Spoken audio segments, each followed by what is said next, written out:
Hey Molly, we're doing some video on your killer orange crush. I love it. It's gorgeous. It's Molly Orange, you know. We're going to talk about that. We are going to talk about that. Find out how we got that orange color. Yep, exactly. All right. All right, guys, so we're taking a break from our Porsche project today. Going to do something a little bit different just for fun. So for those of you who've been following the channel, might remember my friend Mike. Mike has been restoring this car for about the same length of time I have. Mike, maybe you can tell us a little bit more about your project. Is it 65? 65 Mustang.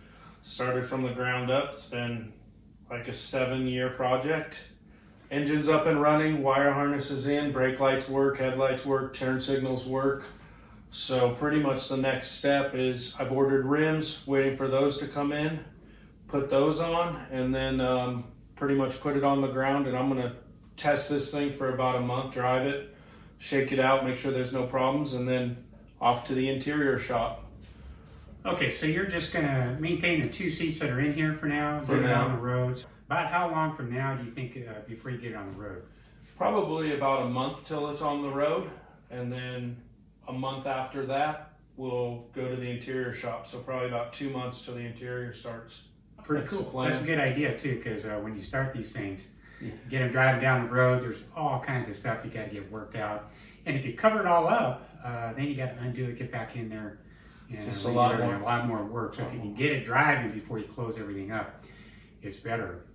Okay, Mike. So let's take a walk around this thing and let's see what you got. So maybe you can start with the paintwork on this thing. And beautiful paintwork.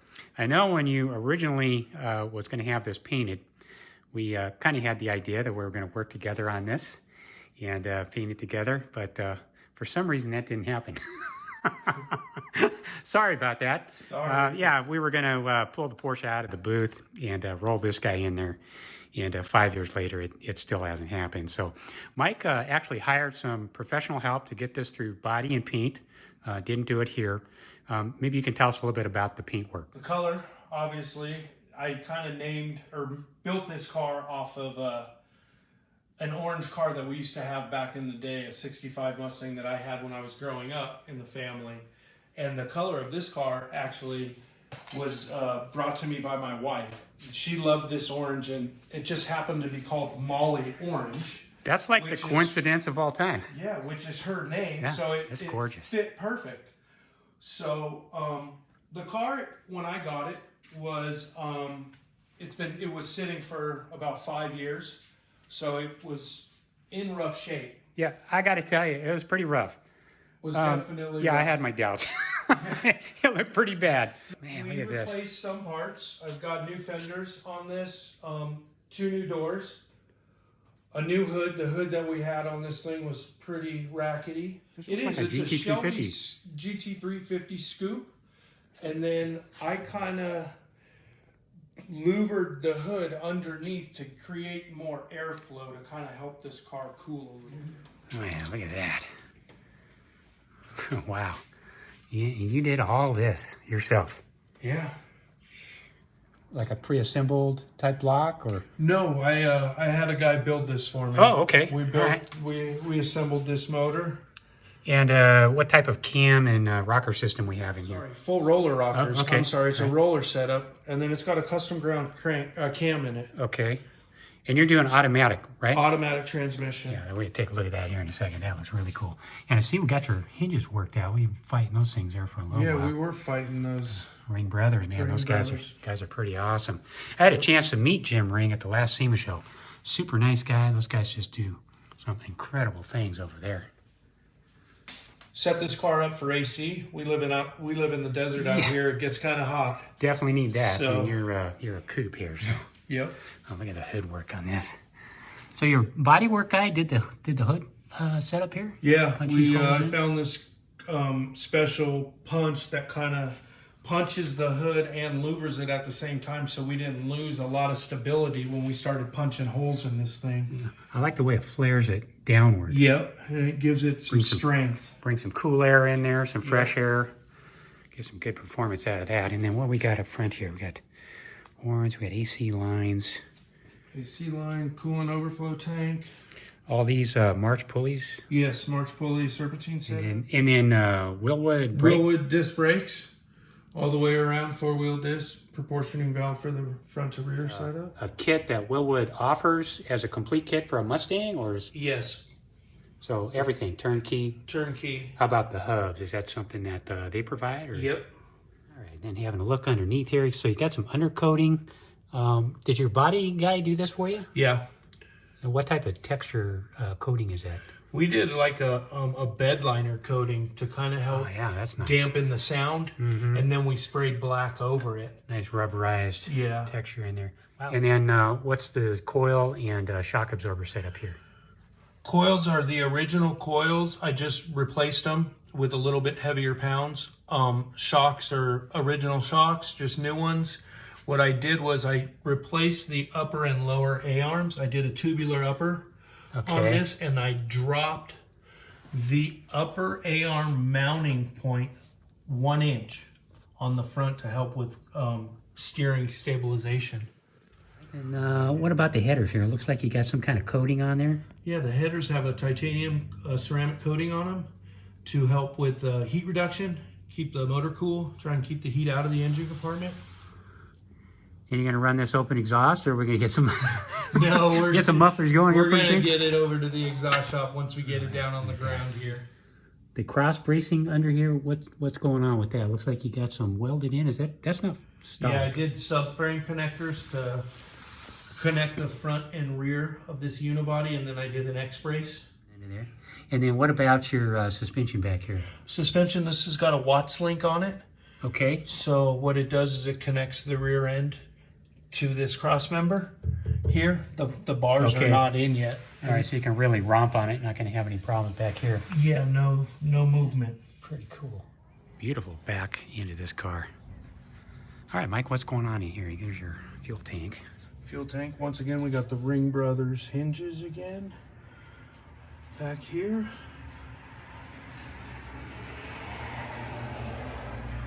And were those tough to adjust out? Or are they pretty much... These ones on were go? a little bit of a challenge too. These cars are all set up a little bit differently, so you got to do a little bit of finagling, a little modifying, but we got them to work. Well, your paint and body guy, he didn't skip on anything. Look at that. That's gorgeous. I couldn't help but notice your door gaps. I mean, this definitely does not look like standard 65 Ford door gaps to me. Your body guy worked all this out? Yeah. He spent some time here. All these gaps look great. So, nice looking gap. So, how does it sound when you open and close the door? Got that all adjusted out? Yeah. Oh, wow. Nice and tight. Yeah, that's nice. That's a good sounding drum in there. It is. Look at our inside here. All right, Mike, so what's going on with the seats then? Are these, this is not going to be the color that's going to stay? Color. I'm just using them for just for mock-up right now, and so we can drive Okay. here in a month. You got your dashboard all pulled out there. Yeah, I'm Your working on cluster. the Dakota Digital setup we're doing in here. That's pretty awesome.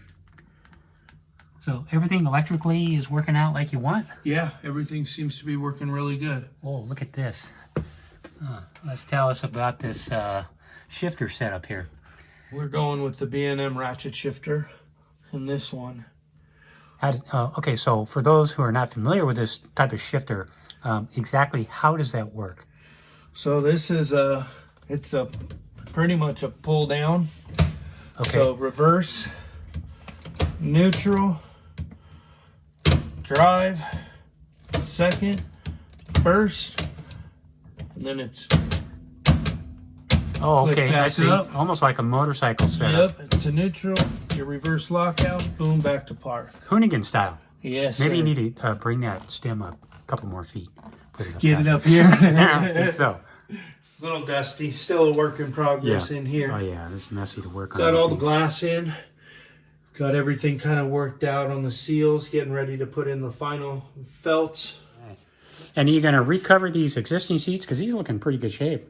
I'm thinking about, using these and just kind of changing the shape a little bit. Uh-huh. And then for the back, we're trying to find another set of these. I'm going to put bucket seats in the back. Oh, okay. And then I'm going to do a long center console that kind of comes all the way through and up. Kind of turns up and runs into the dash. Mike, I just absolutely love the front of these classic Mustangs. You know, as much as I love new cars, I got to tell you, there's just something about classic lines. You just can't get back here anymore. Clean and simple. Yeah, look at that. I just love the way you guys set up this hood scoop. And then I remember when we were fooling around with this back in the bodywork days, trying to paint this out in here. This was a real challenge. What exactly ended up with that? What you have to do to get paint down in there, because that's a sealed area. It's a sealed area. We hand scraped it and painted it through the louvers. You got it through here. Through there, and Wow. then we kind of masked back. Look at that. Looks good. I'm not so sure I like your taste in wheels here. What's going on with that? You don't like those wheels? No, I don't. That's what And they're I'm dirty. running. And they're dirty. What's going on? Oh, I just need to polish them up. You're going to love them. Ah. No, I got some wheels being made by a company, Scott's Wheels. They're kind of like an old school mag wheel. Okay. Two-tone. They'll be a polished in silver ceramic. They're a handmade two-piece forged wheel.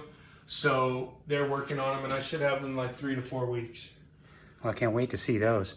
And you've made a tire selection? Yes. Is that a secret? I'm going to go with the Toyos. Toyos, yeah, good choice. Well, this thing's going to have plenty of grip. Yep.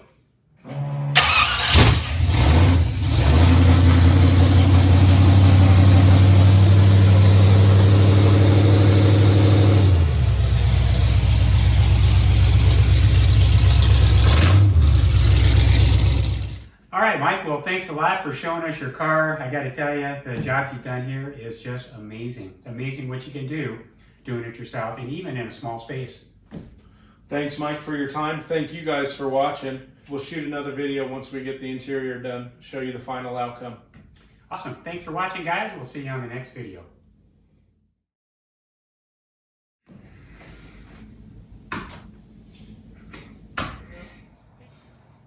And what kind of radiator you got here? That is, I see a bear. yeah, I'm drawing a blank. So we could start this if we wanted to, couldn't we? I've got one ground wire I need to hook up. Maybe we could hook that up and just see what it sounds like. We could try? Yeah. We get in trouble? Okay, so Mike, trying to figure out what we can say here. All right, Mike. Well, thanks for the walk around. This thing is awesome. Just really. It's come a long ways, huh, from the last time you did a video. Okay.